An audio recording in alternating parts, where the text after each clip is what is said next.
민주당이 없으면 민생경제 이미 무너졌죠. 살려내고 있고요, 지금. 경제를 깨우쳐주고 배우는 학습대장입니다, 저한테는. 민주당의 힘, 중요한 역할을. 의원들의 힘, 경제는 민주당, 이재명 선수가 확실하게 민생경제 책임지고 있습니다. 파이팅! 민주당의 희망, 새로운 대한민국을 만들어가는 디딤돌, 소중한 에너지. 제 삶의 활력소. 경제는 민주당, 화이팅! 넘버원.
경제는 민주당과 함께 해주셔서 너무 감사합니다.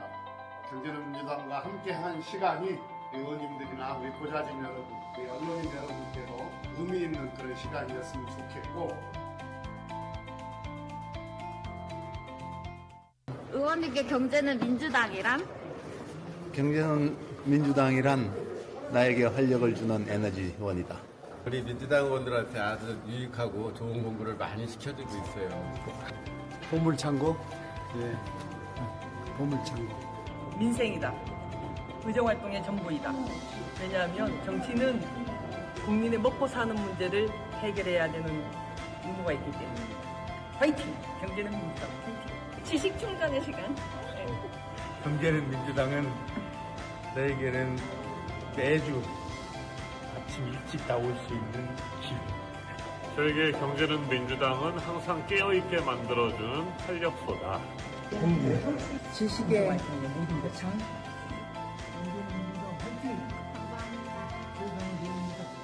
이거는 이제 당의 이미지를 바꿔내는 거고, 많은 의원들이 경제를 챙겨야 되는구나, 나도 공부해야겠구나라는 생각을 하게 만들었기 때문에. 경제는 민주당이 좋은 거는 너무 아주 중요한 내용들을 너무 쉽게 현실적인 걸 가미해가지고 강의를 하다 보니까 아주 유익한 것 같아요. 경제는 민주당 화이팅! 경제는 당연히 민주당이죠. 민주당이 없으면 민생경제 이미 무너졌죠. 살려내고 있고요, 지금.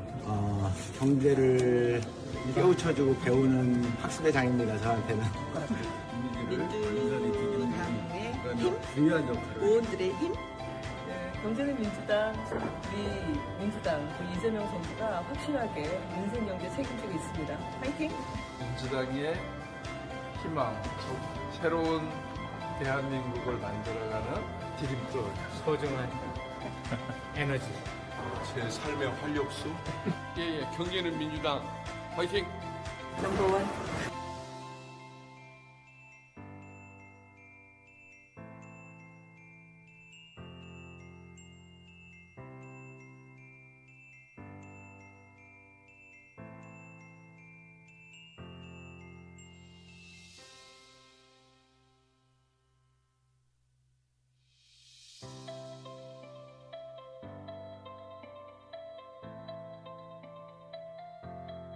경제는 민주당과 함께 해주셔서 너무 감사합니다. 경제는 민주당과 함께 한 시간이 의원님들이나 우리 보좌진 여러분, 우리 언론인 여러분께도 의미 있는 그런 시간이었으면 좋겠고, 의원님께 경제는 민주당이란? 경제는 민주당이란 나에게 활력을 주는 에너지 원이다. 우리 민주당 의원들한테 아주 유익하고 좋은 공부를 많이 시켜주고 있어요. 보물창고? 예, 민생이다.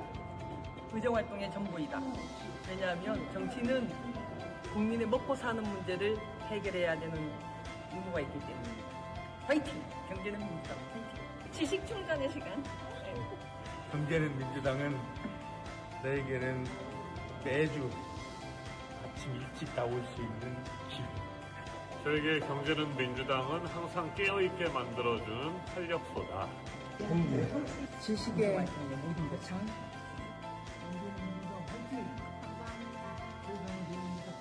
이거는 이제 당의 이미지를 바꿔내는 거고 많은 의원들이 경제를 챙겨야 되는구나, 나도 공부해야겠구나라는 생각을 하게 만들었기 때문에 경제는 민주당이 좋은 거는 너무 아주 중요한 내용들을 너무 쉽게 이렇게 현실적인 걸 가미해가지고 강의를 하다 보니까 아주 유익한 것 같아요.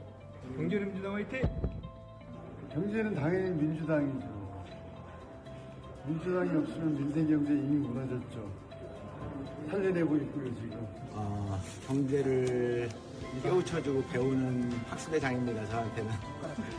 민주당의 힘, 중요한 역할을. 의원들의 힘.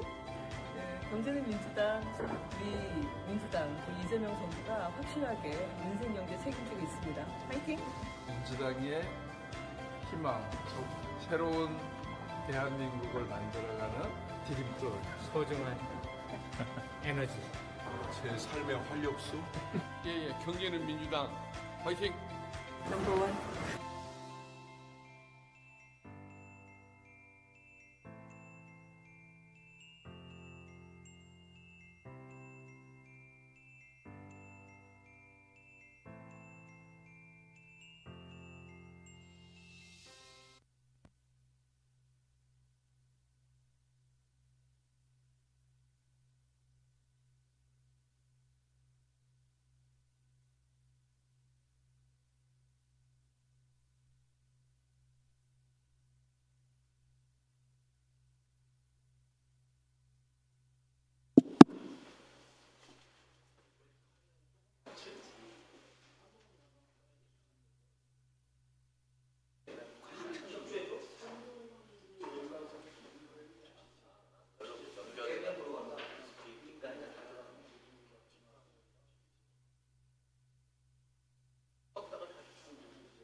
네, 의원님들 8시가 돼갖고 경제는 민주당 시작하겠습니다. 오늘은 홍성국 자문위원장님하고 고재열 전 기자님께서 좋은 강의 해주실 텐데요. 아침 뉴스 항상 시작은 정치면이었는데 요즘은 이란 뉴스가 한참 나오고 나서 여의도 뉴스가 나와서 의원님들께서 경제 뉴스에 대해서 관심이 많으실 텐데 그 궁금증에 대한 해답은 우리 홍성국 자문위원장님께서 주실 거고요. 우리 종로에 사시는 분들은 이번 주말에 집에 가기 어렵죠. BTS가 광화문에서 공연하는 바람에 이 문화와 관광이 어떻게 연결되는지 궁금하실 텐데 우리 유명하신 이 고재열 전 기자님께서 K관광에 대한 과제와 또 기회에 대해서 설명해 주시겠습니다. 이 모든 강의를 듣기 위해서는 김태년 대표님의 인사 말씀부터 들으셔야 됩니다. 부탁드립니다. 제가 드릴 말씀을 김한규 의원님이 다 하셔가지고 바로 시작하겠습니다. 감사합니다. 죄송합니다. 네, 홍성국 자문위원장님, 아까 박수는 김태년 대표님에 대한 박수고 홍성국 자문위원장님에 대한 박수를 다시 해주시겠습니다. 요새 밤잠을 많이 설치실 겁니다. 하도 변동성이 강해지니까 도대체 저도 이 자료가요. 금요일자로 만들었는데 또 주말에 또 바뀌고 어제 또 바뀌어갖고 이상해졌습니다. 지금 유가가요. 가장 중요한 건 유가잖아요. 그리고 이 유가가 장기전으로 갈 거라고 해서 저 서울시장 후보님 떠들지 마십시오. 거기다 칠판에 이름 적으려고 합니다. 지금 이름. 네, 기호 5번 김영배 의원님 해주시죠. 우리가 이것을 바라볼 때 우리가 평상적으로 알고 있는 유가 레인지를 한 65달러에서 70달러를 거의 10몇 년을 계속 온 겁니다. 그런데 이제 이게 올라가는 건 좋죠. 전쟁 났으니까. 여기서 머물 거냐, 더 갈 거냐, 밑으로 언제 올 거냐, 여기에 대한 생각들이 지난주를 지나면서 많이들 바뀌고 있는 겁니다. 이게 당장 해결이 안 되겠구나, 시간이 길어지겠구나. 그러면서도 전황에 따라서 왔다 갔다 하는 거죠. 그래서 하루에 유가가 올라가는 변동 폭이요. 이건 주가보다 더합니다. 뭐 10% 올랐다가 뭐 5%, 18%, 40, 19 했다 또 지금 두바이유 기준에는 어제 저녁에 130불까지 갔어요. 60달러 가던 게 따블이 나버렸거든요. 그런데 우리가 70%를 두바이에서 가져옵니다. 그러니까 그 호르무즈 해협을 통해서 중동산에서 오고 있기 때문에 영향이 작을 수가 없는 거죠. 그래서 산업별로 보게 되면은 유가를 이제 앞으로 110달러 갔을 경우, 85달러 갔을 경우 이거를 쭉 계산을 해보게 되면 유가가 상당히 고공권에 있고 많은 산업에 2차 피해들이 나올 거다라고 생각들 하고 있습니다.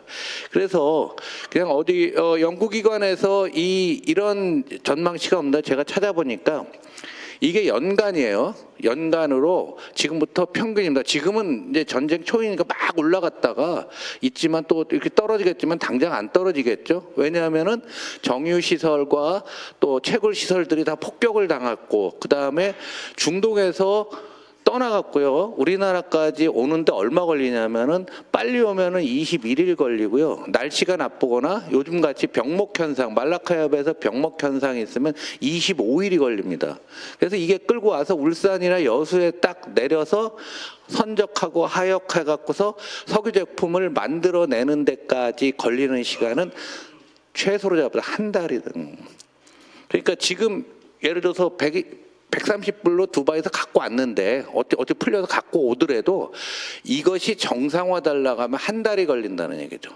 또 하나 절대 까먹지 마셔야 될 거는 한번 유가가 이렇게 올라가 갖고서 옆으로 쭉 흘렀을 때 우리 경제에 언제 있다가 충격을 주느냐라는 거죠. 과거 사례를 보면 2달인데요. 2달 정도 지나게 되면은 유가 올라간 게 사회 곳곳으로 파고 들어가는 겁니다. 저 바로 이 의원이 분명히 아시는 거예요. 제가 그 얘기를 하려고 한 겁니다. 그러면 우리가 3월 초부터 그렇게 했잖아요. 그러면 이 영향이 3월, 4월 해갖고 5월부터 나타난다는 얘기죠. 그럼 5월부터 나타나는데 4월 말에 풀리게 되면 한 달 후에 들어오면은 6월 초반 되면은 풀린다 이렇게 가정이 되는 거죠. 그래서 우리 민주당 입장에서든 또 우리 선거를 앞둔 입장에서는 이 전쟁이 빨리 한 달 내로 끝나야지만 정상화되고 배가 다녀야 되는데 어제 저녁에 또 호르무즈 해협의 유조선이 통과가 가능할 거다. 이란이 기뢰 설치를 안 했다. 뭐 이딴 얘기들이 주말하고 어제 통과가 나오면서부터 조금 나지고는 있는데요. 중요한 것은 이런 얘기하긴 뭐라지만은 트 아저씨가 하는 말은 아무도 안 믿어 이제는. 노이즈예요. 안 믿다 보니까 이걸 신뢰가 확 떨어지는 거죠.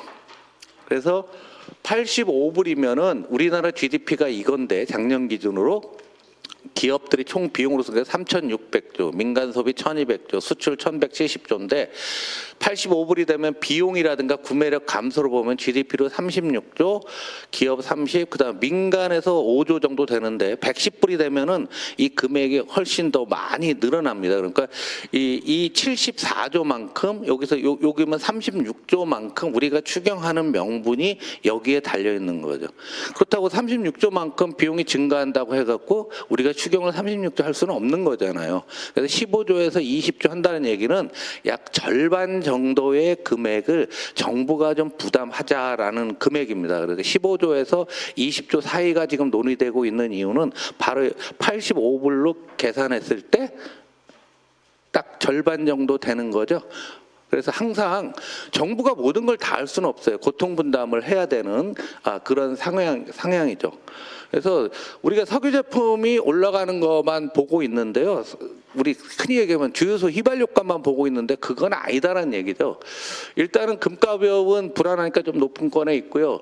알루미늄도 이 석유가 많이 들어가요. 에너지가 많이 들어가니까. 그다음 황이라는 게 있는데 이 황은 여러분들 그 성냥하는 그 황인데 석유를 정제하는 과정에서 유황이 많이 포함되어 있잖아요. 이걸 꼽아내야 되니까 황이 필요한 거죠. 그리고 황은 어디 들어가냐면 비료하고요.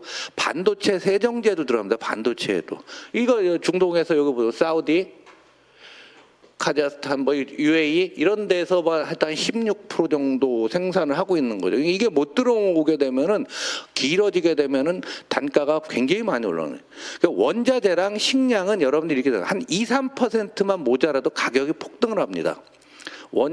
원자재 중에 특히 석유류하고 식량은 그렇잖아요. 식량 조금만 모자라도 확 굶어 죽는데 어떡하라고 가격이 오를 수밖에 없죠. 그래서 작년에 일본에서 쌀값 오른 것도 조금 모자라는데도 확 되는 거죠. 그래서 이런 건 좀 여유 있게 가져가야 되는데 이런 상황이고요. 또 선박 보험료도 당연히 올라가겠죠. 선박 보험 할 때 선박 보험료도 올라가고 우리 옛날 요소수 사건 기억나실 겁니다. 요소수 사건 때와 마찬가지로 요소도 이게 중동에서 생산을 많이 합니다. 요거는 비료로도 들어가고 디젤 차에도 들어가고 그러지 않습니까? 그럼 비료가 들어가면은 옥수수에다 요소 비료를 줬다. 예를 들면은 줘서 그 옥수수를 분쇄해 갖고 사료로 만들잖아요. 사료로 만들면 사료값이 상승하겠죠? 사료값이 상승하면 삼겹살, 치킨값도 같이 상승한다는 얘기죠. 사람들이 이런 생각을 한 거예요.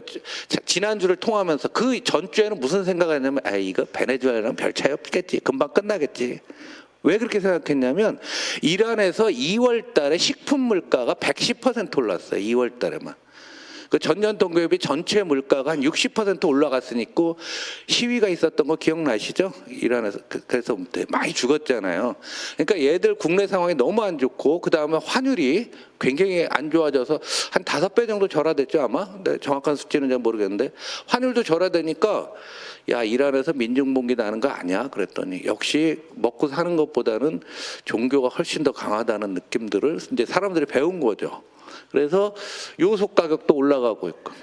그다음에 이제 소맥이 이게 제일 중요한 게 밀가루 소맥인데요. 이렇게 쭉 몰랐는데요. 이거 뭐냐면 이게 우크라이나 러시아 우크라이나 전쟁할 때 러시아와 우크라이나 밀이 그 튀르키예랑 그리스 사이에 있는 보스포러스 해협을 통해서 나오잖아요. 그때 전쟁이 나면서 이게 못 온다고 하니까 그렇게 많은 양이 아님에도 불구하고 이거 올라간 거 한번 보십시오. 한 700불에서 1,400불 따블이 났잖아요.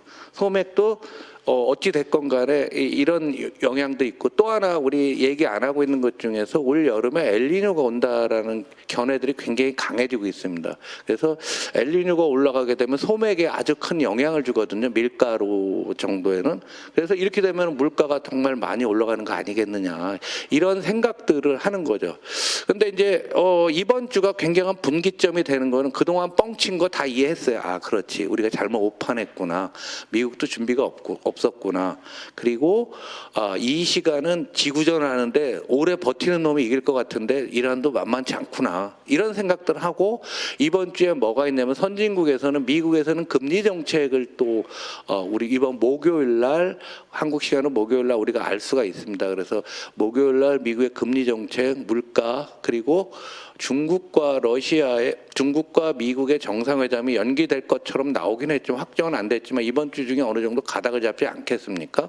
그리고 우리 이제 우리 외통위에서 굉장히 골치 아픈 파병 문제 부분들도 이번 주에 논의가 되면은 이번 주를 지나면서 시장은 조금씩은 장기전에 대비하는 모양새를 갖추는데, 그동안에 흥분됐던 마음들은 많이 이렇게 눌려지는, 그리고 사람들이 좀 냉정해지는 그런 시기가 될 거로 저는 보고 있습니다. 근데 이제 과거랑 좀 틀린 것 중에 하나가요, 이번 국면에 틀린 것 중인데, 미국에서 에너지 원별 발전 비중을 보게 되면은 석유가 거의 없습니다. 얘네는 천연가스, 뭐 석탄, 태양광, 풍력, 이게 없던 것들이 나온 거거든요. 과거 오일 시작이나 2008년 글로벌 금리 때는 얘네들이 이거 성장 안 했잖아요. 유럽을 놓고 보더라도 유럽은 풍력, 천연가스는 이제 이게 카타르에서 오는 건데 일정 부분 있지만 러시아에서도 관련이 되고요. 수소도 있고요. 태양광도 있고 뭐 이렇습니다. 그리고 미국이 LNG 수출을 계속 늘릴 거라고 하고 있고, 중국도 요 위쪽이 신재생입니다. 재생에너지 중심으로 얘들이 계속 더 이상 이제 석탄이나 석유를 늘리지 않고 있기 때문에 과거보다는 그래도 조금은 나아질 수가 있고, 우리가 아무것도 안 한 것 같지만 기후 위기에 대한 대응 때문에 이런 상황이 됐다라고 봅니다.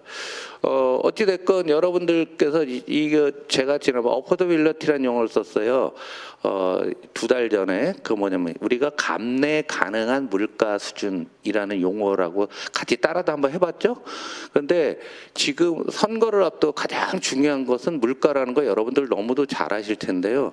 이번 6월 초반 선거 때 물가라든가 경제에 대한 부담들이 매우 커질 거라는 얘기예요. 그래서 지금 제가 보기는 외부에서 보기는 너무 우리가 압승이다 뭐 이런 생각들 하고 있을지 모르지만, 물가 올라가면 아니에요. 그렇지 않습니다. 어느 나라나 물가는 예상외의 상황들이 많이 나올 수가 있고, 격전지인 경우에도 가장 큰 영향을 주는 것은 물가 부분입니다. 다시 정리하게 되면은 유가가 올라간 것이 경제에 반영되는데 2달 걸린다고 했어요. 까먹지 마시고요. 그 다음에 저쪽에서 풀린다 하더라도 호르무즈 해협에서 이제 그 안에 들어가 있는 선박들이 나와서 석유를 싣고 오는데도 1달 걸린다고 했죠? 몇 달? 한 달 걸린다고 하면은 선거 때까지 굉장히 높은 수준이고, 그 이후에 그러면은 이 수준까지 다시 가려면 시간이 꽤 걸릴 거란 얘기예요. 왜냐하면 많이 깨부셨잖아요. 많이 깨부셨기 때문에. 그리고 이번에 전략비 충류 같은 것도 방출하면서 재고 수준들이 평상시보다 뚝 떨어질 겁니다. 이 시간이 지나고 나면은. 그러면 이거로 내려올 때는 천천히 내려올 수밖에 없다라고 우리가 합리적으로 생각할 수 있는 거잖아요. 그러면은 지금부터 시작해서 한 7, 8월 여름까지는 상당히 어려운데, 여름에는 또 에너지를 과소비하는 기간이에요. 그래서 우리의 물가 수준이 꽤 높으면 금리가 안 떨어지게 되고, 금리가 잘 안 떨어지게 되면은 우리의 소상공인이 됐건 우리 사회 취약계층들이 금리 부담들이 굉장히 커질 것 같고, 올여름에 예를 들면 우리가 이런 정책 많이 했잖아요. 여름에 경로당 에어컨 뭐 돌리는 비용 뭐 이런 거 있죠. 못 돌릴 수도 있어요. 그러니까 꼼꼼하게 우리가 그런 생활물가 부분들 지금부터 아예 미리 준비를 해놓으시는 게 우리 국민들한테 준비된, 그리고 진짜 경제를 잘 챙기는 민주당이 되지 않을까라는 생각을 합니다. 또 하나 중요한 것은 이 사건으로 인해서 사람들의 흥분된 마음이 가라앉게 되니까, 자, 주가 떨어졌죠. 제가 지난주 보여드렸잖아요. 고점에서 하루에 60조 거래되던 게 어제 보니까 22조, 23조로 줄었어요. 코스피만 놓고 봤을 때. 그러면 위에서 잔뜩 물려 있는 거예요. 물려 있기 때문에 이걸 치고 올라가려고 하면 굉장한 또 다른 변화가 필요한 거고, 또 그건 당연히 경제가 좋아지는 모습을 보여야 되는데 안 보인다. 그러면 주가와 투자가 우리가 1,400만이라고 하니까 그건 중복이니까 너무 많다가 더 700~800만의 가장들. 가상자산도 뚝 떨어져 있고, 뭐 요즘 살 거 없으니까 이렇게 조금 올랐어요. 가상자산 그림도 이렇게 굉장히 많이 좀 떨어져 갖고서 있는데요. 떨어져서 있는데 이게 그럼 당장 올라갈 거냐라는 것도, 금리가 높으면은 가상자산이 올라가기가 어렵거든요. 그러면 젊은 청년들 여기 마찬가지고, 금리가 높으니까 부동산 가격 안 좋고, 그럼 자산 시장이 다 죽어버리게 되면은 사람들의 심리도 상당히 안 좋을 수 있다라는 측면에서 좀 겸손하게 받아들였으면 좋겠고요. 참고로 요즘 TV에 매일 가장 많이 나오시는 이분이 만든 밈코인이라고 있어요. 코인카이 처음 보시죠, 이거? 36에서 5까지 떨어졌습니다. 이걸 올리고 싶으실 거예요. 처음 보시죠, 이런 거. 경제는 민주당만 보여주는 거예요. 그럼 민간이니까 보여주지, 국회의원이 이런 얘기했다가는 외교 문제가 생기는 거죠. 그래서 각국들이 이제 경기 부양과 관련해서 뭐 하고 있는데, 일단은 지금까지는 뭐라고 있냐면 국제 공조로 전략 비축률 푸는 정도밖에는 별로 하는 거 없고요. 에너지 보조금이라든가 이런 것들 준비들 하고 있어요. 일본이 좀 앞서가고 있는데, 일본은 이 사건 나기 전에 다카이치 총리가 아베식으로 경기 부양한다고 해서 이미 선언해놔서 가장 크게 GDP의 3.2%는 하는 거예요. 우리나라 따지면 얼마냐면 2,500조에 3.2%면은 약 80조 정도의 감각이죠. 우리가 15조 한다는데, 우리는 경기가 경기를 이제 좀 나빠진 것 하면 부양하는 정도, 얘네는 나라를 한번 고치겠다고 하는데 국가 채무 비율이 250%인 나라가 이걸 하고 있는 거고요. 그래서 우리나라도 뭐 많이 한다고 하는데 15조 총회하면은 GDP를 0.21% 상승하는 효과가 있다. CT에서는 또 이런 전망도 나오고 있는데요. 가봐야 될 것 같습니다. 의원님들이 이 상황에서 지금 민심이라든가 우리 사회 분위기가 완전 지난 1년하고서는 역전되고 있는 상황이기 때문에 이 바람의 기울기가 바뀌는 이 부분들을 바뀌지 않도록 또 그렇게 세심하게 정책 준비해 주시길 부탁드립니다. 뒤이어서 오늘 관광 얘기를 하는데, 우리나라 내수가 너무 취약한데요. 내수를 체계적으로 늘리는 방법들은 사실은 관광이 굉장히 중요합니다. 우리나라 관광이. 그래서 반대로 한국 사람이 해외 나가서 쓰는 돈이 연간 30조 원을 써요. 어마어마한 돈을 쓰고 있는 겁니다. 30조 원을 쓰고 있는데 이 사람들도 국내에서 좀 소개하고 외국서 더 오게 되면은 내수 활성화, 그리고 민주당이 굉장한 관심을 가지고 있는 소상공인 뭐 경제 활성화라든가 이런 부분에 대해서 아이디어가 있는데요. 오늘 그 고재열 감독께서 그 관광의 전반적인 거 하고, 그 다음에 전체적으로 우리 관광 어떻게 되냐 10가지 전략을 말씀드리고, 특별히 서울이라든가 수도권을 콕 집어서 뭘 해야 될 것인가. 그래서 여러분들이 아마 지역에서 활동하실 때, 그리고 이번 지자체장 선거 때 공약으로 좀 포함시켜도 괜찮은 내용들이 있으니까 한번 여러분들이 좀 잘 들으셔갖고 정책에 반영해 주시기 부탁드립니다. 마치겠습니다. 감사합니다.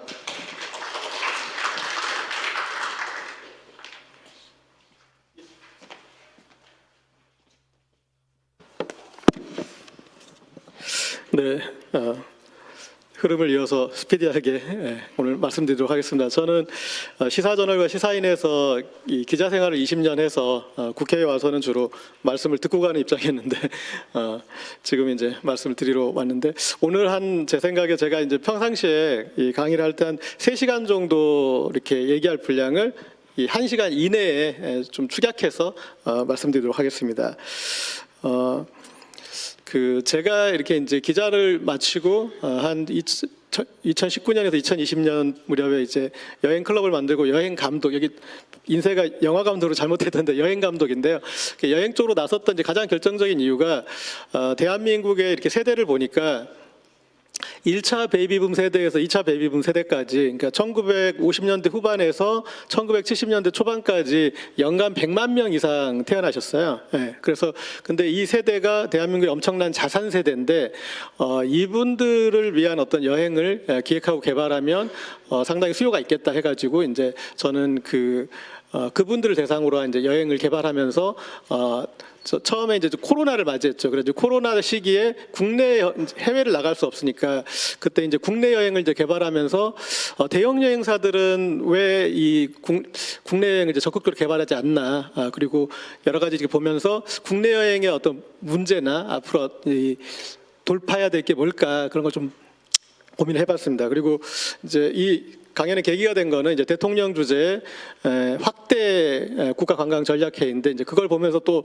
아주 생각들이 좀 많아졌는데, 일단은 제 생각에는 두 번째 회의를 하시면은 대통령이 축소 국가 관광 전략회의를 하셔야 되겠다. 왜냐하면 거기에서 안 와도 되실 분들이 좀 제법 있더라고요. 그러니까 거기서 뭐 굳이 대통령 바쁜 시간에 안 들어도 될 얘기들이 많았는데, 그리고 이제 이 회의를 보면서 대통령이 다음에 좀 더 전략적으로 하시려면은 조금 이제 몇 가지 염두할 것들이 있겠다. 그 중에 이 좀 단기적으로 할 일과 장기적으로 할 일을 좀 나누어서 생각을 해야 되지 않을까.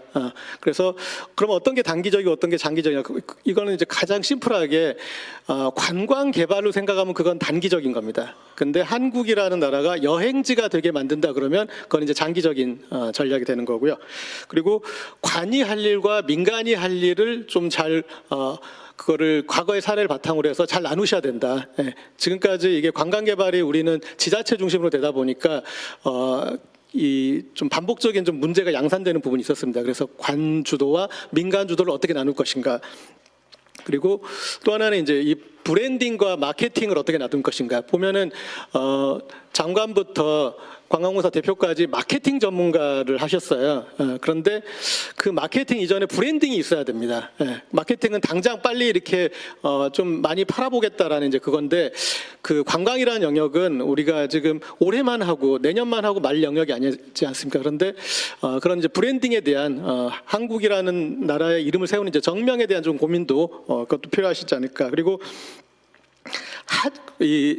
그동안 이제 국내 관광 개발 보면 하지 말아야 될 일과 해야 할 일들의 어떤 그 구분이 있습니다. 근데 그 부분에 대해서도 좀 고민이 필요하시겠다. 그리고 또 비슷한 얘기지만 하면 될 일과 노력해서 될 일과 또 한국이라는 나라에서 노력해서 좀 안 될 일들이 있습니다.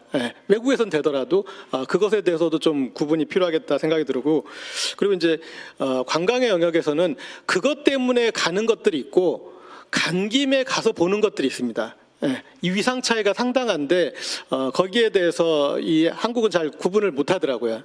그것 때문에 거기 가는 것, 그리고 간 김에 보는 것, 이 위상 차이에 대한 이제 고민도 있어야 되고, 그리고 우리가 이제 비교되는 나라가 일본이지 않습니까?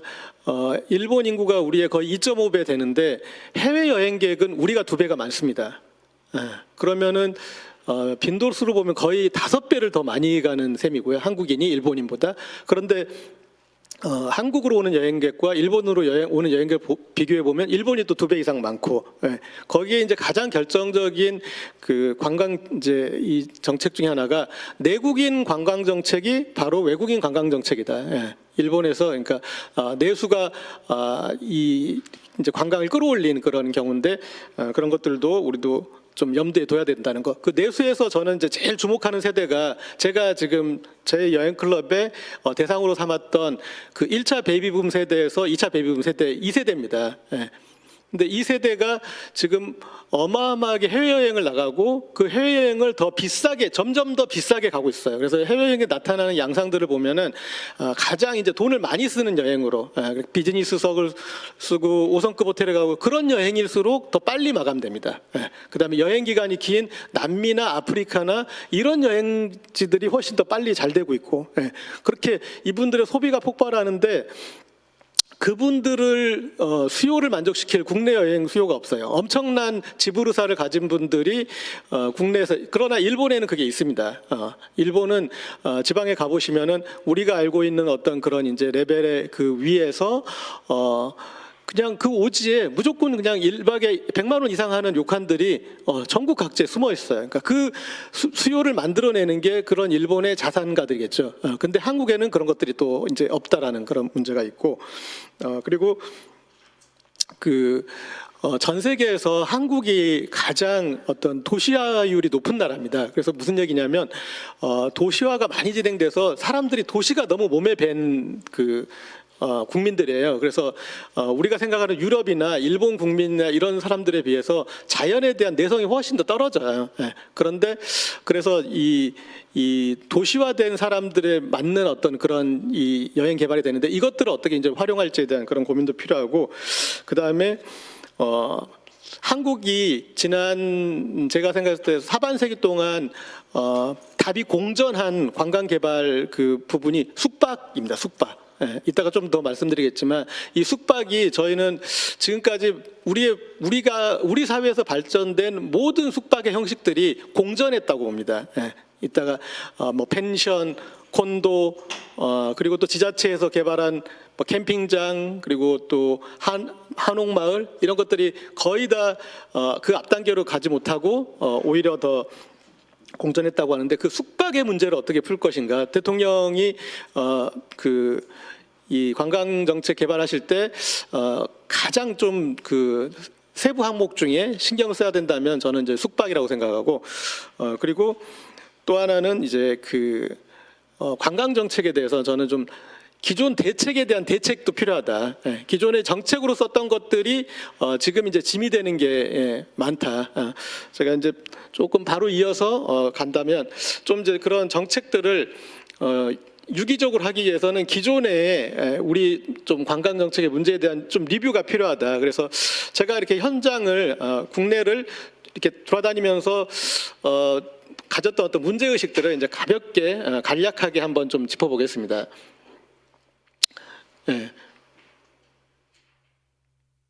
저희 이 가장 나타나는 그 형상 중에 하나는 지금 대한민국 어떻게 보면 관광의 일진이 되어야 될 곳에 폐허가 돼 있습니다.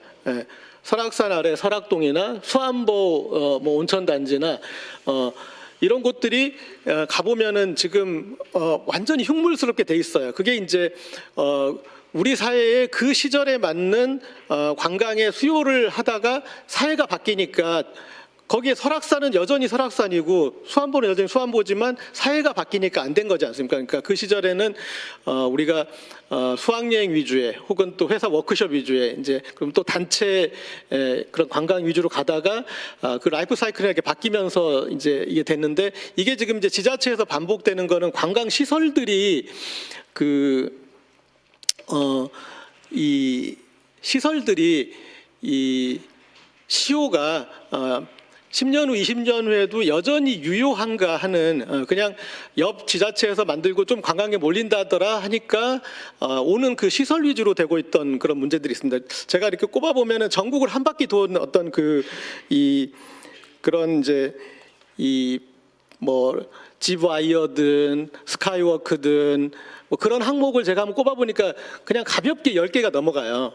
한번 짚어보겠습니다.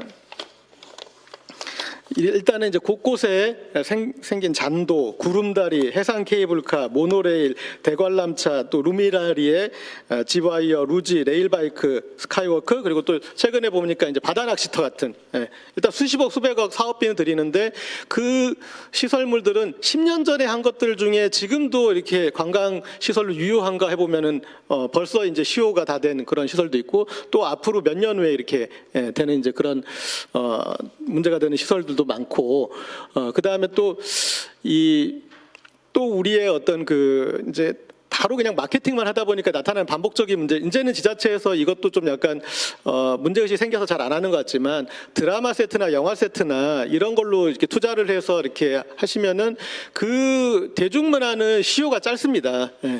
이제는 그 예전보다 공중파, 지상파 위주의 방송 시대보다 더 다채널되고 그래도 더 짧아져서 불과 한 5년 전에 그 컨텐츠라 하더라도 벌써 사람들의 기억 속에서 멀어져 있고, 그리고 그 컨텐츠를 환기시키는 순간 그 관광지가 거기밖에 안 되는 겁니다. 오히려 그 관광지의 레벨을 낮춰버리는 게 되는 거죠. 예.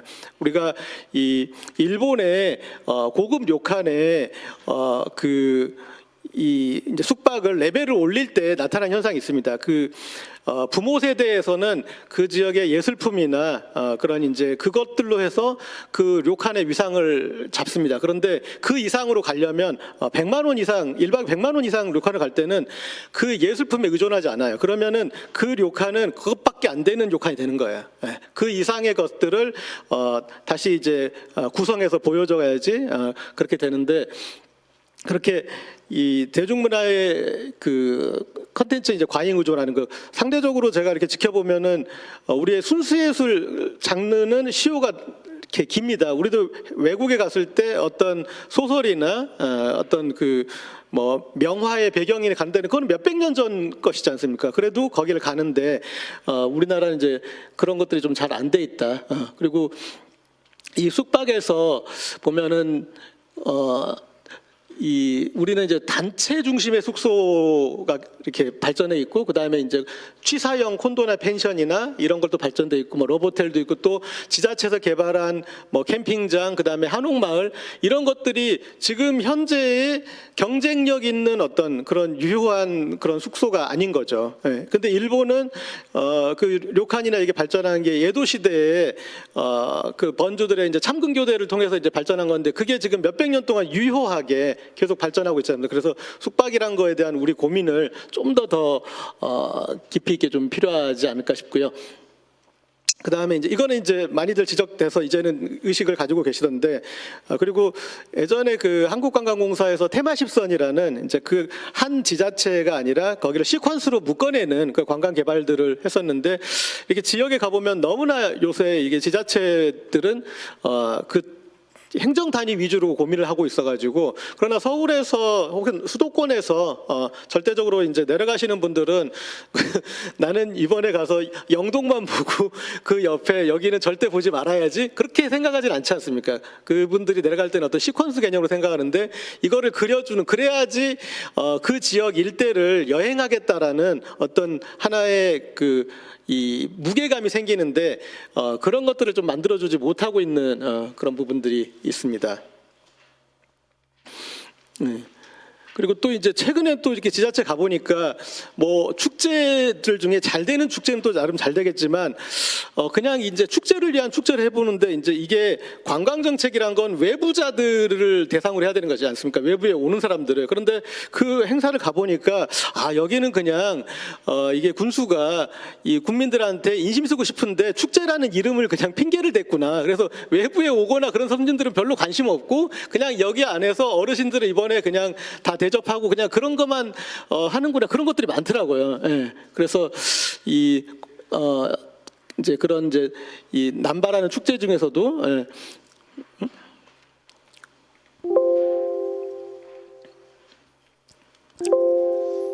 네, 그래서 봤습니다.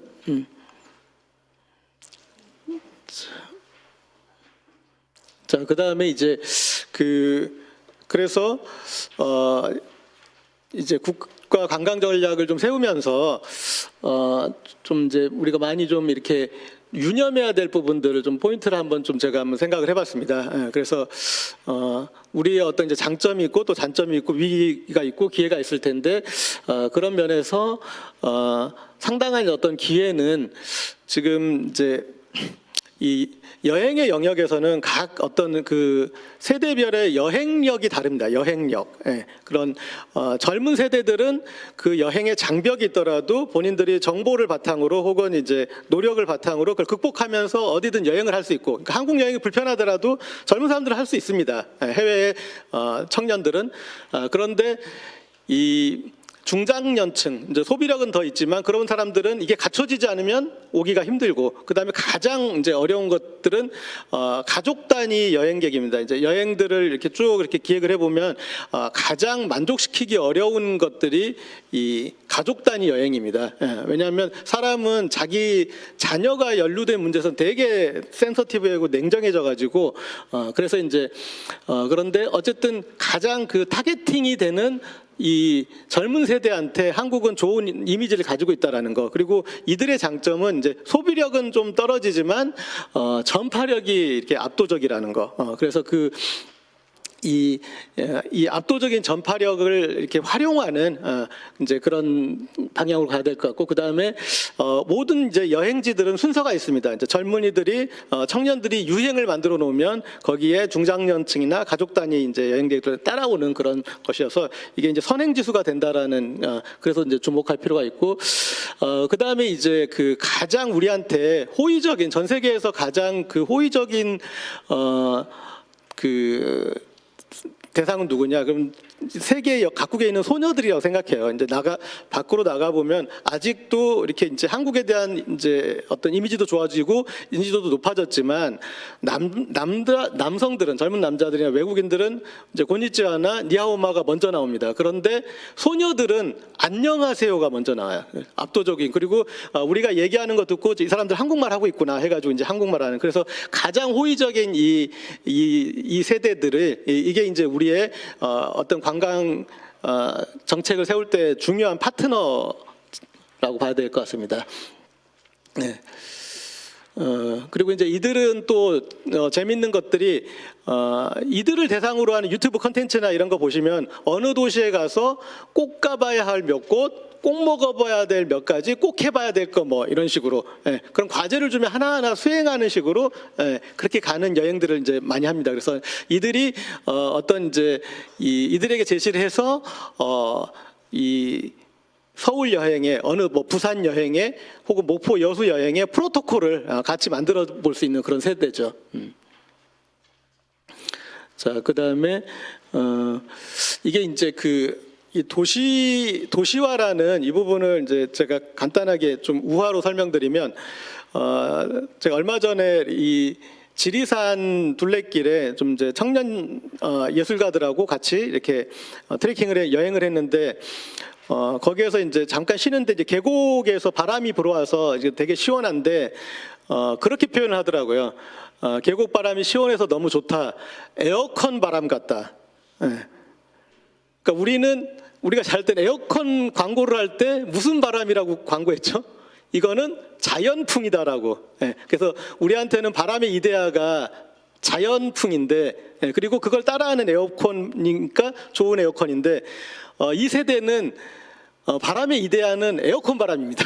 언제든지 차가운 바람을 주는 에어컨 바람이 이상적인 바람인데, 이 계곡풍은 그냥 미지근한 바람이 아니라 시원하게 바라오는 바람이니까 좋구나. 그리고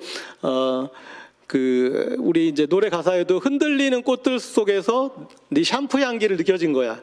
그 얘기도 향기의 이데아는 샴푸 향기잖아요. 그렇게.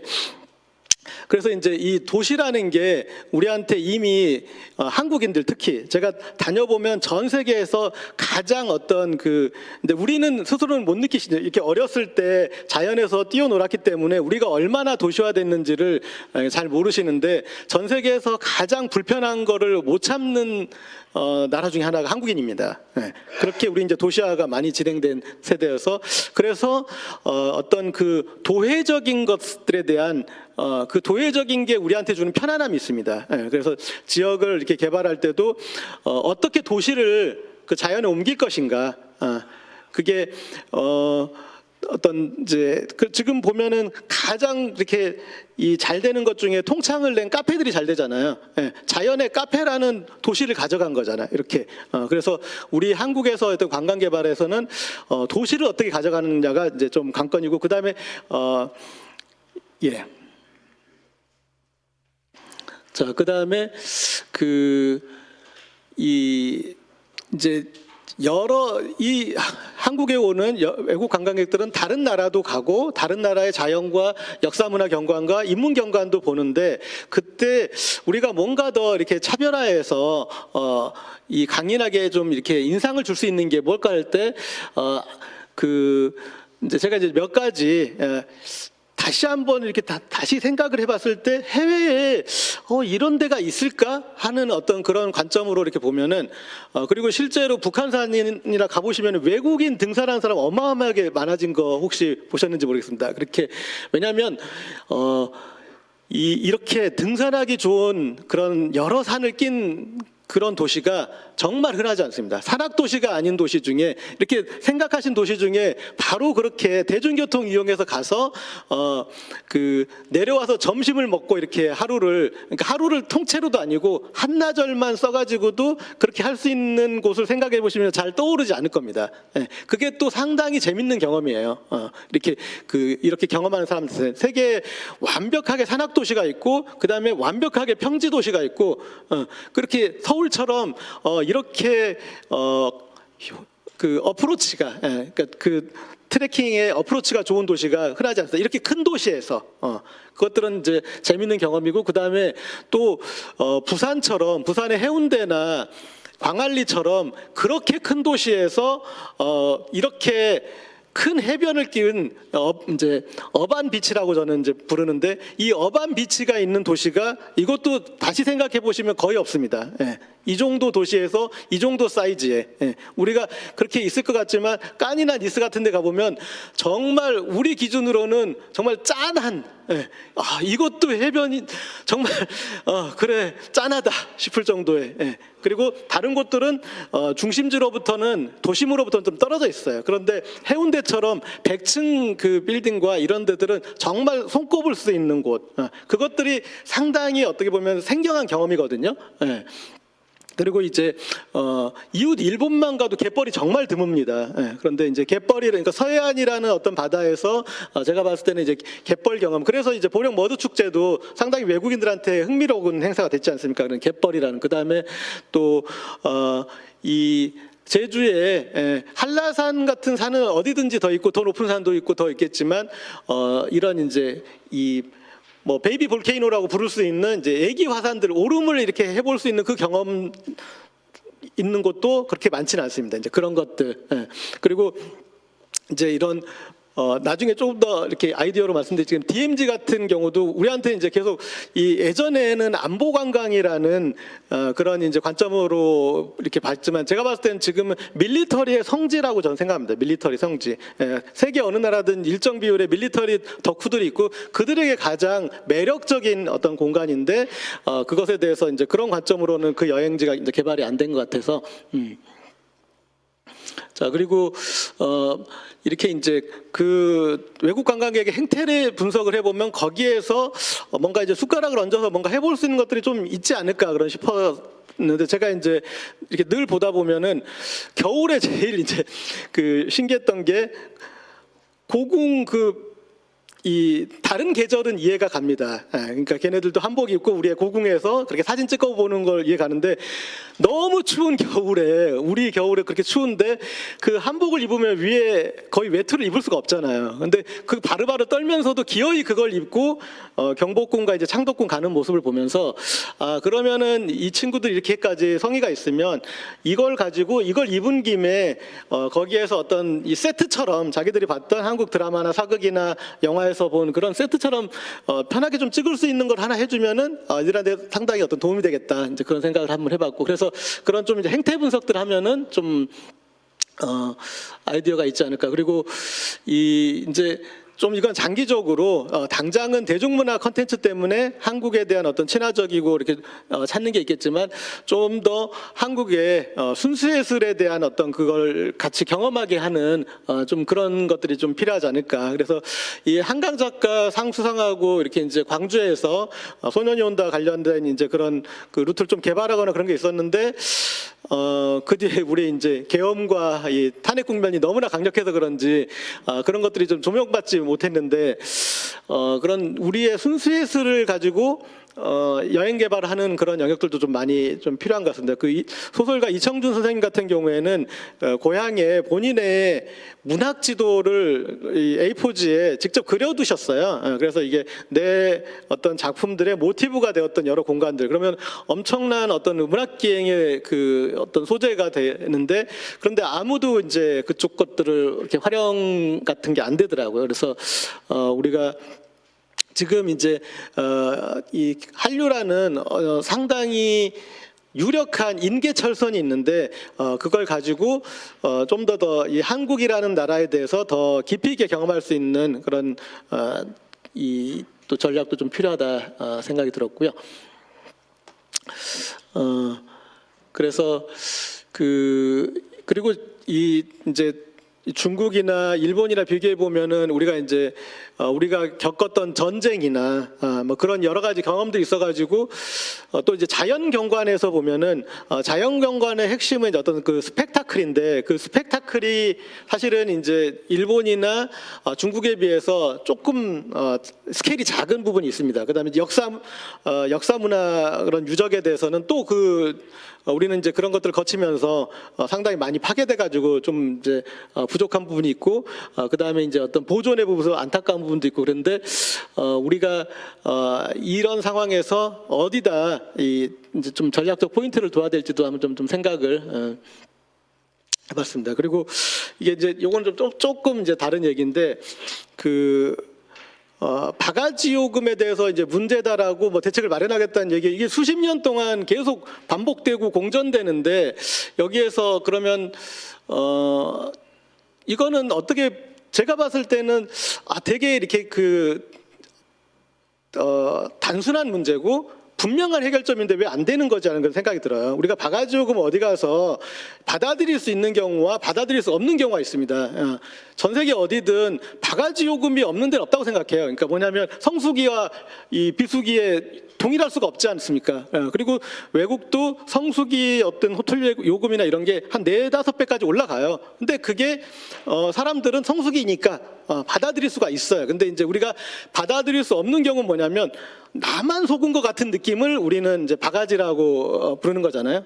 그리고 내가 외국이니까 나만 속이는 것 같다. 그러면은 그 기분만 잡아주면 되는 거지 않습니까? 그래서 정확하게 당신한테만 적용된 게 아니라 이거는 이게 이 룰에 의해서 그래서 이제 어떻게 보면 바가지 요금의 제도화죠. 정확하게 이렇게 받을 수 있는 거고 이렇게 하면 안 된다라는, 내국인과 외국인을 다르게 받으면 안 되고, 그 다음에 그렇게 이제 고시된 가격보다 이렇게 다른 것들을 청구했을 때 그 청구한 거에 대해서 부당한 것들을 신고할 수 있게 해주거나 하여튼 그런 부분에 대해서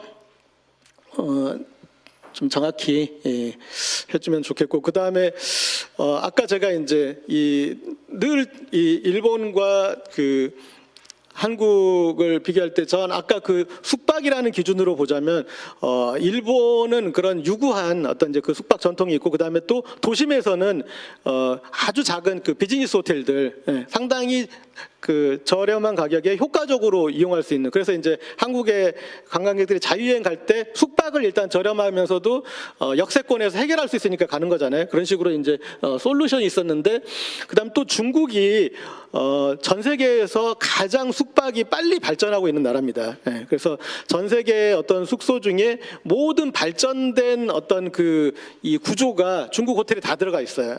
그래서 홈 오토메이션도 가장 잘 돼 있고, 그다음에 이제 뭐 전 세계의 어떤 브랜드들도 모두가 다 들어가 있고, 그런 것들이, 그다음에 이제 어메니티도 가장 이제 많이 주고 가장 또 지대물박의 고장이라 그런 게 좀 잘 돼 있는 그런 데인데, 그것과 이렇게 이제 했을 때 한국이 어디다 방점을 찍어야 될까 했을 때 그렇게 이미지를 줘야 되지 않습니까? 이거는 한국이 좀 우월하다, 이거는 한국에 가야 느낄 수 있다. 그게 저는 이제 결국은 K 한류나 이런 것들은 한국인에 대한 매력도가, 그럼 우리가 중국인이나 일본인에 비해서 한국인의 매력도가 월등하다고 봐도 되지 않을까.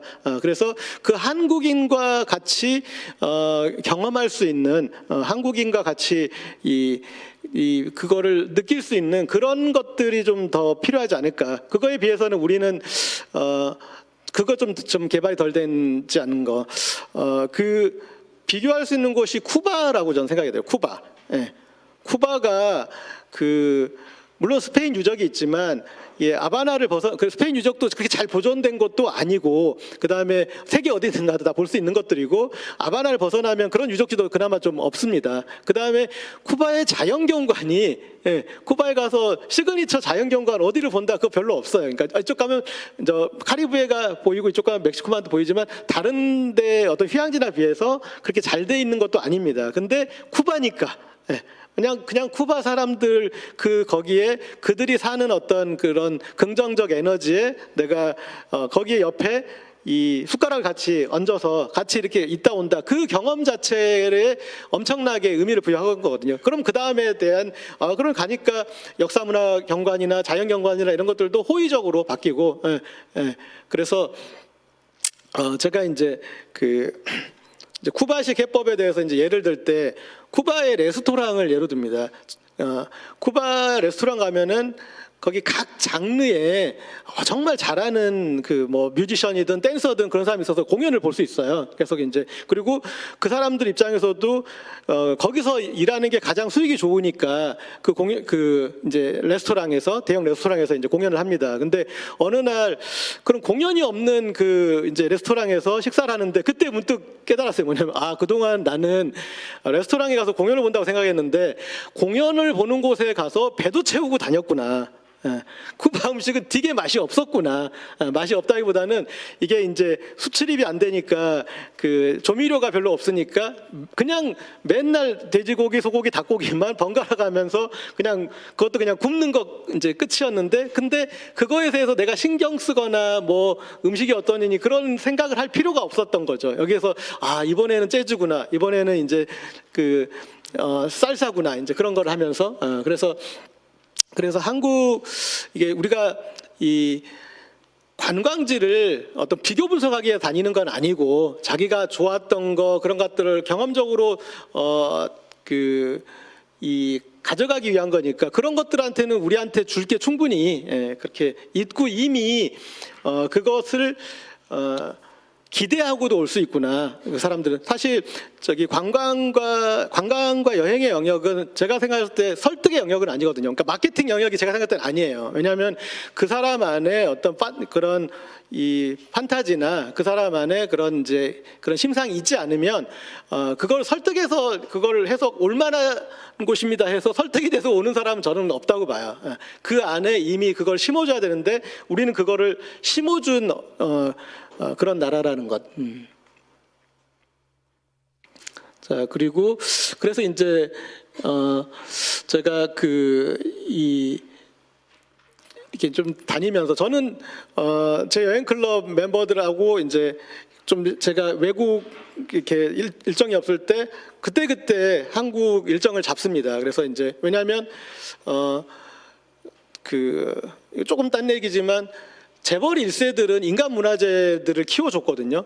재벌 1세들이 돈을 벌어서 의미 있는 거는 인간 문화재가 잘 만든 그것들을 사준 거. 그럼 인간 문화재도 거기에 고가의 가치를 알아봐주는 사람이 있으니까 그런 걸 만들고. 그런데 재벌 3세로 가면 달라집니다. 그분들은 재벌 3세로 가면 인간 문화재를 살 이유가 없어지고 그냥 해외 작가나 남들이 모르는 명품 브랜드나 그걸로 가고, 그래서 인간 문화재는 그걸 자기 직접 소비를 해주는 사람이 사라지는 이제 그런 악순환이 나는데, 한국의 아까 1차 베이비붐에서 2차 베이비붐 세대까지의 엄청난 자산 세대고요. 그분들 제가 이렇게 보면은 그렇게 이 비즈니스 타고 5성급 숙소 가서 미슐랭 레스토랑에서 먹고 그렇게 아무리 그렇게 소비를 해도 자기 자산 증가 속도를 소비가 못 따라가서 계속 재산이 늘어나시는 분들, 이런 분들을 한국에서 소비하게 만드는, 한국에서 그분들이 그렇게 다니시기만 해도 그게 관광 개발이 되는 거거든요. 그분들이 그렇게 써주면 그것들에 대한 어떤 숙소와 식사와 이런 이제 것들이 그만큼 끌어올려지는데, 그분들을 이제 좀 땡겨야 된다는 그런 생각이 있어서 저는 제가 이제 루틴하게 이렇게 국내 여행 돌릴 때는 우리 이렇게 예전에 이렇게 그냥 편안한 이제 함부로 하는 얘기 중에 제주도 갈 돈이면 그 돈으로 동남아 간다라는 그런 표현들을 함부로 했지 않습니까? 그래서 이제 코로나 시기에 제가 국내 여행 이렇게 하면서 동남아 갈 돈으로 그러면 국내 여행 하십시다. 제주도 가십시다. 그러면서 제주도 가고 국내 여행도 하자. 그렇게 해서 제가 이제 그냥 규격화를 했습니다. 3박 4일에 그냥 99만 원 하겠습니다. 3박 4일 99만 원 하고 그다음에 그 여행지까지는 알아서 오고 거기서 여행지에서 해산입니다. 그래서 이제 그 99만 원 정도의 소비를 하는 그것들을 이렇게 한번 쭉 이렇게 해봤어요. 근데 이제 그 가치를 알아보는 일이기 때문에 거기에 그러면 이거니까 숙소는 뭐 어디 그래도 호텔을 써야지 아니면 뭐 한정식 그런 거 전혀 없습니다. 그러니까 이거는 의미 있는 이 게스트하우스고 이거는 의미 있는 그거니까 쓸만합니다. 그다음에 이 할머니가 어쩌고 뭐 이렇게 설명을 해서 그냥 맥락으로 해서 가치를 인정받게 하는 그런 이제 작업을 했는데 저는 그 가치를 소비해줄 지불의사가 있는 층이 이렇게 두텁게 버티고 있는데 그거에 대한 그 개발이 안 된다라는 건 좀 아쉬운 부분이고 그렇게 개발을 해야지 그런 이제 외국인들이 우리 어디든 가서 충분히 즐길 것들이 나오지 않을까 싶습니다. 그래서 이제 몇 가지 좀 조금 여기에 이런 것들을 계속 한번 좀 부각을 하고 좀 이렇게 해야지 그게 이제 더 그 사람들의 어떤 그 그려질 텐데 그래서 저는 이 서울의 이 어반 트레킹 이게 엄청난 그 경험이라고 생각합니다. 평소에 등산을 안 하던 사람들 우리가 한국 사람들은 등산이 너무나 당연하니까 잘 모르시는데 외국에 가보면 등산이라는 게 전문 영역과 그 다음에 아닌 사람으로 너무나 선명하게 나뉩니다. 일본도 마찬가지예요. 일본도 3,000m급 산이 많기 때문에 한국인들만 그 등산인들 따로 그냥 취미인 사람 따로 이렇게 그게 구분이 있지 않지 않습니까? 우리는 산악인들만 설악산 가고 한라산 가고 지리산 가는 게 아니라 일반인도 가서 그 구분이 없는데 외국에 가면 다 있습니다. 그러니까 일본에서는 후지산이나 이런 데 가는 데는 다 그런 산악인의 영역이고 일반인이 가는 데는 그거보다 훨씬 더 낮은 곳에 갑니다. 그렇게 해서 그런 이제 이런 그 등산 트레킹 경험 그다음에 조금만 30분만 올라가서 도시가 내려다 보이고 하는 게 전망대가 아니라 내 발로 올라가서 하는 경험을 세계 어디 가서도 쉽게 할 수 있는 경험이 아닌데 그런 거를 너무나 할 수 있는 이 서울에서 어반 트레킹을 통해서 이제 산악도시의 산악도시는 아니지만 그런 것들 누릴 수 있다라는 거. 그리고 이제 좀 우리 스스로 서울 시민 스스로 안 누리고 있는 것이 저는 남산이라고 생각합니다. 오히려 한강에 가는 사람들은 많지만 남산이라는 곳을 서울 사람들은 남산 타워만 생각하고 있고 남산 자체가 하나의 공원으로 인식하고 남산을 즐기시는 분들이 너무나 적은 것 같아요. 한강에 비해서. 근데 어느 나라든 모든 그 수도 도심에 그런 이제 중앙 어떤 산이 있으면 거기가 여가의 중심이거든요. 서울에서도 이게 남산을 그런 여가의 중심지로 예전에야 뭐 여러 시설들도 많고 그래서 이제 금해야 될 것도 많았겠지만 지금 같은 경우는 누구나 갈 수 있고 공원도 조성되고 있는데 남산이 그 기능을 못 하고 있는 것들이 너무나 좀 아쉬웠고 그다음에 그리고 뭐 이제 그 디테일로 들어가면은 여러 저기가 있겠지만 전 세계에서 섬이라는 경험을 할 수 있는 나라가 많잖아요. 유럽에서도 그리스나 크로아티아 정도 빼놓고는 그 섬에 대한 어떤 원경험을 할 수 있는 나라가 별로 없습니다. 이제 아시아권에서도 섬나라들 빼놓고는 일본이나 이제 필리핀이나 그런 나라를 빼놓고 중국도 섬이라는 그런 원경험이 되게 드문데 그 섬을 서울이라는 도시에서 바로 어프로치 할 수 있는데 지금 이제 안 만들었지만 우리가 경인운하를 만들어서 여의도에서 배를 띄우면 서해섬까지 강원도 갈 시간이면 서해섬까지를 갈 수 있는데 그게 지금 안 되는 게 좀 이제 저는 이제 서해섬 가는 걸 너무 좋아해서 너무 불편합니다. 왜냐하면 지하철 끝에서 그 지하철도 인천 연안여객 터미널로 연결이 안 됐잖아요. 그래서 이제 거기서 다시 뭐 택시 타고 뭐 배 타고 그렇게 하면 너무 불편한데 빨리 이 여의도에 이거를 끌어들여 안 된다 하는 거는 그 안에 여러 가지 또 장벽이 있어서 제도적인 뭐든 있겠지만은 이게 됐을 때 그것도 상상 못한 경험을 할 수 있는 거죠.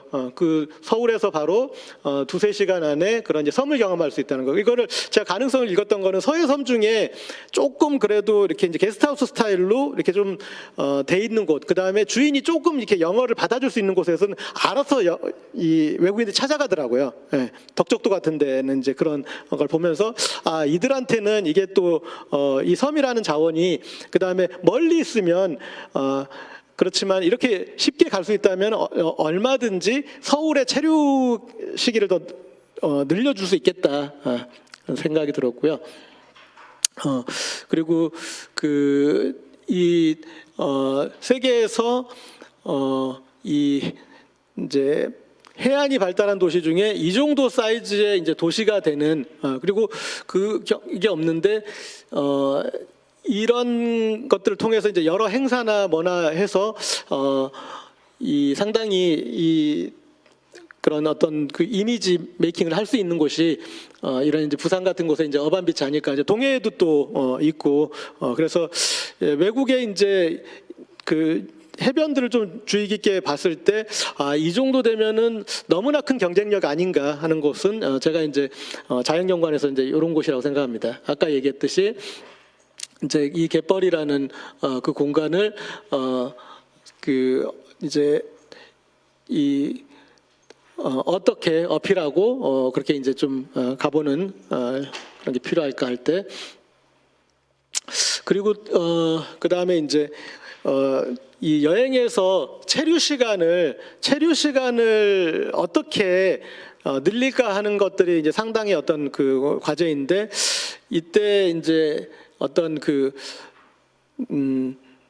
우리의 섬이 그런 이제 여행 기간을 늘려주는데 기여를 하지 않을까. 제가 어떤 여행지를 구분할 때는 저는 이제 건더기가 맛있는 여행지와 국물 맛이 좋은 여행지라고 구분하거든요. 그러니까 늘 관광을 생각하면은 시그니처인 뷰 포인트와 그런 이제 건더기가 좋은 여행지 위주로 생각하시지만 서해 섬 우리 서해와 남해의 섬들은 국물 맛이 좋은 여행지죠. 하나의 어떤 그 압도적인 자연 경관이 아니라 그 자체의 씬 자체를 만끽하는 여행지. 그런 여행지가 그러면 이제 슬로우한 스테이하는 그런 여행의 가장 최적지인데 이런 것들에 대한 인식 그리고 어떤 섬들을 보면서 우리의 어떤 로망 중에 아득하고 아련하고 그런 느낌들을 갖고 싶어 하는데 그런 것들을 만족시켜주는 섬이 우리의 신안의 섬이고 통영의 섬인데 그런 경험들을 또 이렇게 좀 같이 하는 것들이 좋지 않을까. 그리고 아까 얘기했듯이 결국은 이제 사실은 화산 지역에서는 다른 곳들도 이런 이제 이 기생화산들은 발생합니다. 이제 후지산도 가보면 이런 이제 오름들도 있긴 한데, 근데 이제 제주는 강점이 그 바다와 이 오름에 그런 이제 하모니가 있어서 하나하나의 오름의 그 완성도가 있지 않습니까? 그래서 이런 것들이 또 그 방문하는 사람들한테는 의미가 있고, 그 다음에 이제 뭐든 이 캐파가 있는 것들은 다음에 다시 올 이유가 되기 때문에 제주에서 오름 한두 개를 갔으면 다음에 또 다른 쪽 오름을 또 가보고 싶고, 그래서 상당히 좋은 이런 것들이 이제 관광 자원 아닐까 싶습니다. 그리고 지금 이제 저는 제가 이 용산 미군기지에서 근무를 했었기 때문에 카투샤로 잘 이해가 안 가더라고요. 이렇게까지 안 비워주고 있는 게 이해가 안 가는 게, 전 세계에서 여러 시설 중에 가장 빨리 움직여야 되는 게 군사시설입니다. 근데 군사시설 하나 빼는데 이렇게 뜸을 들이고 있는지 모르겠는데, 이 공간이 이제 어떻게 보면 우리한테는 이제 일제시대 때부터 계속 우리가 써보지 못한 공간인데, 여기에서 어떤 이 한국형 도시재생의 새로운 가능성을 이제 보여줄 수 있는 곳이 아닐까. 여기는 그래서 언제 우리가 그걸 받아서 언제 이렇게 할지 모르겠지만은 지금부터 여기에 대한 어떤 플랜을 그러면은 서울에서 상당히 좋은 어떤 위치에 상당히 시설물들을 다양하게 시도해 볼 수 있는 곳이어서 그리고 뭐 국중이나 그런 이제 시설들도 이제 같이 있는 곳이라서 여기에 대해서 좀 장기적으로는 그런 계획들이 좀 들어갔으면 좋겠고요.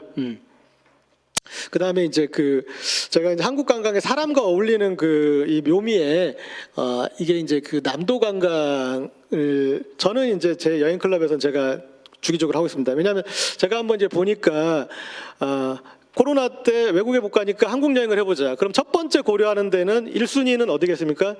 제주입니다. 2순위는 동해안, 강원도의 동해안 쪽. 그 다음에 이제 3순위가 코로나 때 보니까 그게 이제 부산과 그 다음에 이제 남도로 이렇게 조금씩 이렇게 반반 되더라고요. 근데 이게 보니까 부산은 그러니까 우리가 했던 제주는 가서 내가 렌트카를 하거나 그래서 제주를 한 바퀴 돈다라는 이제 자기 여행의 그림이 그려지고 동해안은 해안선 따라서 또 내려가고 서울에서 내 차를 가져가면 되고 수도권에서 그런데 이제 그분들한테 그림이 안 그려지는 곳이 남도예요. 남도는 가면 그럼 어디를 가야 되지? 어디서 자야 되지? 어떻게 돌아야 되지? 그거에 대한 그림이 안 그려지는 거죠. 그래서 여기가 여행이 개발할 수가 있겠구나. 그래서 이 여행 개발의 영역은 솔루션과 큐레이션이거든요. 근데 국내 여행에서는 대부분 솔루션이 필요가 없어요. 우리가 해외 여행사 패키지 여행 가는 것들은 해외 그게 비자든 정보든 언어든 해결해 주기 때문에 솔루션이기 때문에 이용하는데 국내에서는 그렇게 이용할 이유가 전혀 없잖아요. 그런데 유일하게 남도에서는 솔루션이 필요하구나. 그래서 솔루션과 큐레이션으로 그리고 또 이 해외여행과 국내 여행의 차이는 뭐냐면 해외여행지를 물을 때하고 국내 여행지를 물을 때 이렇게 이제 사람들이 다르는데 국내 여행지는 기승전 맛집입니다. 그래서 거기 가면 어디가 맛있어? 이게 국내 여행에 물어본 사람들은 100% 귀결이 그렇게 돼요. 근데 남도라는 공간은 가서 맛있는 걸 먹을 수 있겠구나라는 로망이 이미 있기 때문에 그래서 이제 여행이 그게 기획이 될 수 있는 거죠. 그래서 이제 저는 그냥 이렇게 어떤 여행이 빵꾸가 나면 바로 남도 여행을 만듭니다. 그러면 거기에 이제 이 사람들이 그냥 저희 이렇게 3박 4일 99만 원 내고 알아서 자고 알아서 먹으니까 따라오세요 하면은 거기에 대해서 다 만족하고 아까 제가 얘기했듯이 한국에 지금 엄청난 지불의사를 가진 계층들이 있는데 그들에게 지불할 만한 것들이 없어서 못한 거예요. 그러니까 이제 아까 관광 정책에 제가 이제 하지 말아야 될 것 중에 이제 여러 이제 함부로 이게 시설 만드는 것과 또 하나가 함부로 지원금 쓰는 겁니다. 그래가지고 너무나 한국 관광이 덤핑이 돼 있어서 그렇게 싸고 그런 거 아니면은 이제 그러니까 싼 맛에 가는 데가 돼버린 거죠. 그래서 우리 코레일에도 관광 상품 하나 아주 비싼 거 하나 빼놓고는 다 이렇게 보면은 다 그냥 이렇게 덤핑 그런 것밖에 없습니다. 근데 이제 그런 거보다 가치를 제시하고 가치를 발견하고 지불사라는 그런 것들이 부각되도록 해야 되지 않을까 싶습니다. 그리고 이제 이런 것들도 좀 약간 이제는 우리 사회가 좀 바뀌었으니까 좀 상상력의 범위를 이게 안보 관광만 생각하는데 DMZ나 서해오도나 이쪽을 저는 제가 봤을 때는 거기보다는 훨씬 더 경쾌하게 밀리터리 덕후들한테 너무나 매력적인 곳으로 접근하는 게 낫지 않을까. 그리고 이제 군사 지역이니까 지켜야 될 것들 얘기하지만 그것도 좀 제가 봤을 때는 조금 그런데 왜 거기서 제일 센서티브하고 민감한 곳이 판문점인데 외국 여행자들이 가는 데가 판문점이잖아요. 그렇다면 판문점에도 그렇게 관광을 하는데 다른 데를 못 할 때 가 없을 텐데 그래서 이쪽들을 밀리터리들이 흥미롭게 경험할 수 있는 곳으로 우리가 강철 부대가 이 프로그램이 유행하니까 보니까 부산 백사장에다 강철 부대 세트 만들어가지고 막 체험하게 하던데 그게 거기 있을 이유가 아니라 백령도의 백사장에 있어야 되죠. 그러니까 그걸 거기서 같이 또 거기에 있는 우리 MG 군인들하고 같이 또 해보면서 같이 부대 끼면서 군인들도 그냥 이렇게 이제 어떤 동기부여가 되고 이제 그런 것들의 여지 그냥 해병대 해병대 가서 막 극기에 그런 것만 하는 것보다는 차라리 이렇게 이제 그런 밀리터리 덕후를 정말 실감나게 경험할 수 있는 것이나, 그다음에 또 제가 이제 서해오도 가보면은 그 거기 유유 시설 중에 방공호들이 되게 많더라고요.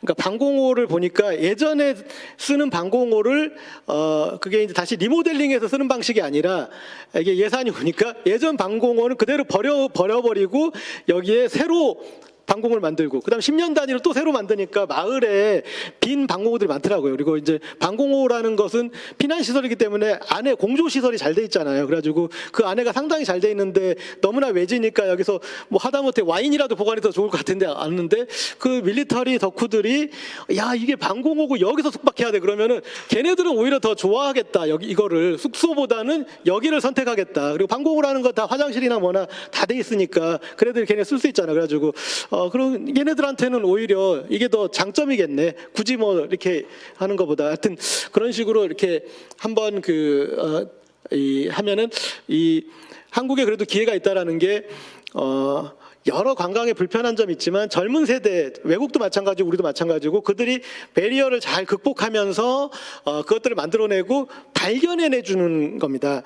예, 제주도가 제주올레 이후에 새로운 관광지로 되니까 20대들이 많이 가지 않습니까? 그러면은 그 20대가 제주를 가는 이유 5가지와 제주도지사가 제주가 왜 좋은지를 얘기하는 5가지는 완전히 다를 수 있어요. 예. 그 20대 가는 이유는 나는 거기 가면은 그 석양에 거기에 그 게스트하우스 개 데리고 가서 산책하는 게 좋으니까. 그 다음에 거기 가면 늘 이렇게 멍청한 오빠들이 또 멍청한 얘기하면서 밤에 그냥 소주 한잔 하는 게 좋아서 그렇게 그 5가지가 완전히 다를 수 있어요. 자기들이 개발해 줍니다. 그러니까 관광 개발을 우리가 하는 게 아니라 그들이 또 해주고 그거를 그들이 이용하는 SNS 채널 뭐 이런 걸 통해서 이렇게 활발하게 해준다라는 것. 예. 네. 하여튼 좀 제가 좀 스피디하게 하느라고 했는데 대통령이 좀 이제 이 관심도 많으시고 그리고 그래서 근데 이제 제가 한번 좀 분석을 해봤어요. 예전에 문재인 정부 때 또 똑같이 국가 관광 전략회의를 했으니까 이렇게 보면은 겹치는 부분도 많더라고요. 그렇다는 겹쳤다는 얘기는 공존한다는 얘기인데 여기에서 우리가 좀 두서를 가지고 잘 접근해서 그때 대통령이 너무나 일머리가 좋으신 분이시니까 그렇게 한다면 어느 분야에선가 뭔가는 이 무게 중심이 갈 거고 거기서 이제 좀 투자가 이루어지면 또 좋은 결과가 있지 않을까 싶습니다. 네, 감사합니다. 네, 수고하셨습니다. 의원님들 지역에서도 아마 이런 아이디어를 갖고서 만드셨으면 좋겠고요. 한번 생각을 한번 해보시면 좀 다른 컨셉을 오늘 좀 공부하셨을 것 같은데 다음 주에는 이제 이란 전쟁이 벌어진 지 이제 20일이 경과한 상황에서 이란 전쟁과 그리고 가장 중요한 게 요즘 중국의 입장이거든요. 그래서 중국이 어떻게 지금 이 상황을 보고 있고 이 이란 전쟁 이후에 국제 질서나 세계 경제 어떻게 될지 해서 전문가 교수님을 보시고 종합 총정리할 테니까요. 특히 이제 외통이나 이런데 의원님들 좀 많이 참석해 주시기 부탁드립니다. 오늘 44강 마치겠습니다. 감사합니다.